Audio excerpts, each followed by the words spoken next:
That was Sheryl Crow. And every day is a winding road. Hey, isn't that the truth? Every day is an adventure. You never know what's coming at you, but it's how you respond to it. That's the thing. Life's always going to keep happening. There's always going to be holidays. There's always going to be bills. There's always going to be something going on. But how do you handle it? Do you feed into it? Do you repeat it? Or, do you just buck up and ride the wave, go with the flow? And it is what it is, right? That's all we can do. So, have broad shoulders. You can do it. You've made it this far. You can make it even farther. Nothing you can't handle, right? You got this. I believe in you. I totally believe in you. So, speaking of you've got this, I've got this. I've got the good news. I've got the good news covered. Excuse me. I didn't have so much coffee today. And I was watching Joe Rogan, who I'm a big fan of, and he was talking the other day about when he's doing his podcast, when he drinks coffee, it phlegms him up a little bit, but he finds it better when he drinks water. So I'm trying that today. So I've got my water and my lemon, and seeing if that helps me at all. We'll see. It is what it is, right? Either way, it's a good day, and you know why? Because we decided it is, damn it. Damn it. We're going to be assertive and aggressive all at the same time. There you go. So, great news. Some great big stuff going on in the world. So super excited to be able to share these good stories. And I don't mind telling you how easy they are to find when you just change your focus and you start looking for them. So, we hear a lot of stuff about Saudi Arabia, don't we? Quite often we do. Well, have you heard this? Saudi Arabia has made leaps in recent months to catch up with the modern world. And now, the kingdom's representatives are pushing away their conservative roots in a dramatic fashion. Crown Prince Mohammed bin Salman announced yesterday that he would be taking a direct stance against the kingdom's puritanical religious clerics and pushing for a more modern Islam. We want to live a normal life, a life in which our religion translates to tolerance, to our traditions of kindness, said the prince in an economic forum in Riyadh. 70% of the Saudi population is under 30. Wow. And honestly, we will not spend the next 30 years of our lives dealing with destructive ideas. We will destroy them today and at once, he added. The 32-year-old crown prince, who is next in line, I don't know, Joe Rogan, about this water thing. The 32-year-old crown prince, who is next in line to be Saudi Arabia's king, is one of the first major political figures to directly denounce the country's regressive religious nature. In an interview with The Guardian, the prince explained how the nation's harmful conservatism is mostly a result of the Iranian Revolution of 1979. What happened in the last 30 years is not Saudi Arabia. What happened in the region in the last 30 years is not the Middle East, bin Salman told The Guardian. After the Iranian Revolution in 1979, people wanted to copy this model in different countries. One of them is Saudi Arabia. We didn't know how to deal with it, and the problem spread all over the world. Now is the time to get rid of it. During this year alone, bin Salman has been lauded for passing legislation that will allow women to drive, as well as seek health care and education without a man's permission. In addition to the denouncement of extremism and female oppression, bin Salman has pushed for more development in the tourism and entertainment industries as a means of steering away from oil dependency. I love it.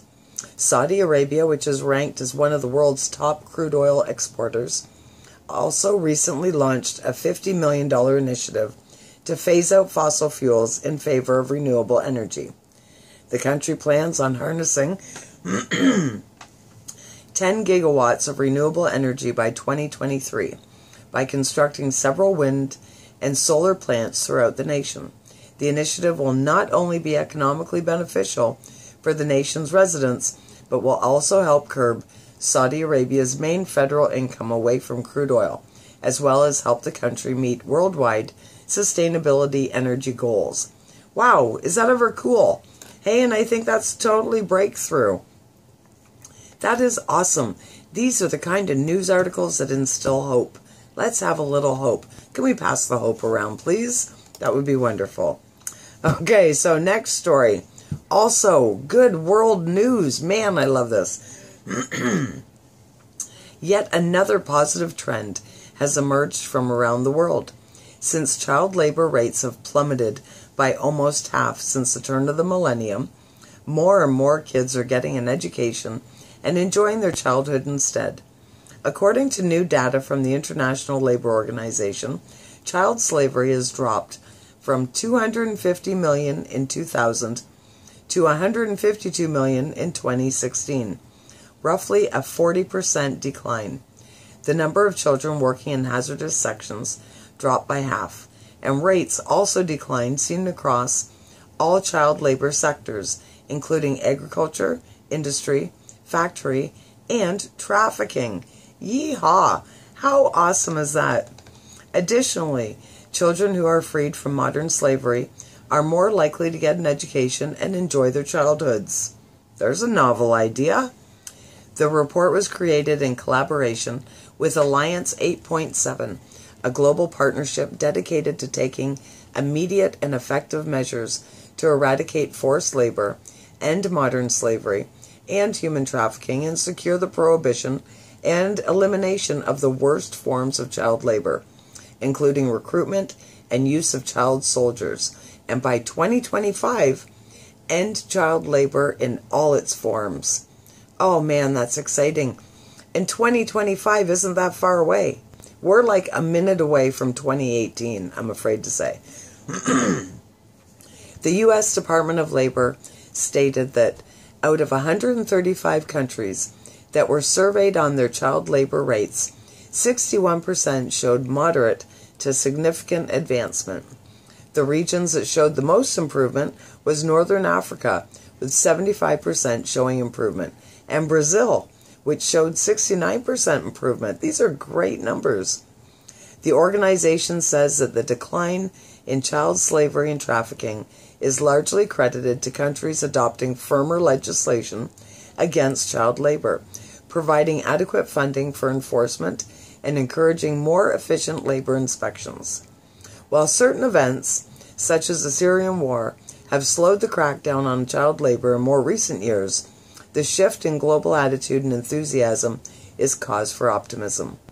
The dynamic picture indicates that we are moving in the right direction. Child labor declined during the period from 2012 to 2016, continuing a trend seen since the publication of the ILO's first global estimates in child labor in 2000, says the organization.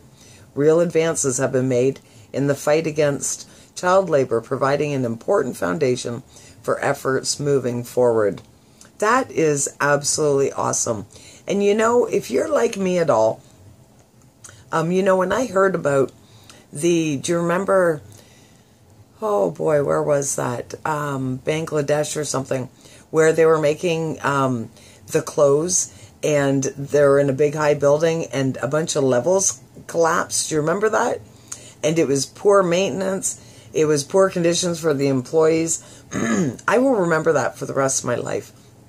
And the day that I read that article or watched the documentary or however I came across that information, I changed my shopping habits. I really did. And when I go and I put my almighty dollar down that I worked hard for, damn it, I think about who made the clothes. I think to myself, is there blood on these clothes? I know. It sounds so hardcore, but I need to think that way in order to not settle, in order to say, you know what, my dollar is powerful. So I'm not giving it to, Joe Fresh, if that's one of, where they purchase their clothes from, or I'm not giving it from Walmart, doing, like, feeding into that. So if you've been making an effort that way as well, I definitely salute you. And I'm grateful that you've been doing that. So very cool. We can all celebrate that. And then the last part of the good news today is really cool. A new generation of see-through solar cell technology could soon be used to harvest the massive energy potential of building and car windows, cell phones, as well as other objects with a transparent surface. Scientists at Michigan State University detailed in a paper in the journal Nature Energy how highly transparent solar applications could nearly meet U.S. electricity demand and drastically reduce reliance upon fossil fuels. We will see commercial products become available over the next few years. Richard Lunt, an associate professor of chemical engineering and materials science at MSU, tells Newsweek, "We are just beginning to hit performance metrics that make sense to scale up."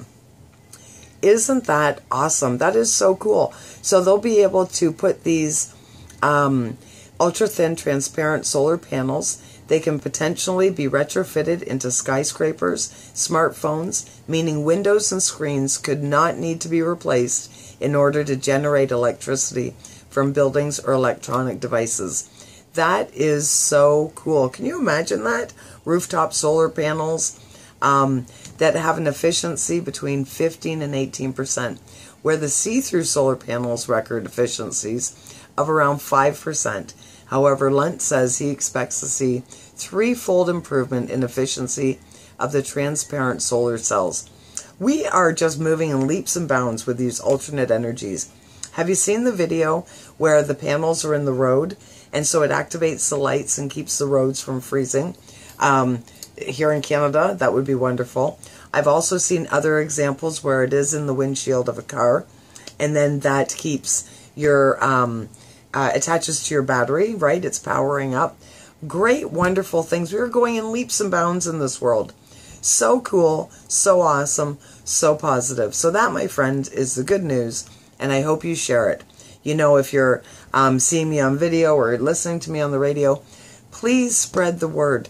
Please spread the word. Let everybody know there is good news. We just have to make a conscious decision to focus on it. You have that power. You all do. You have so much power. The food that you eat, the way you treat yourself, the way you think, the way you spend your money, and what you expose yourself to.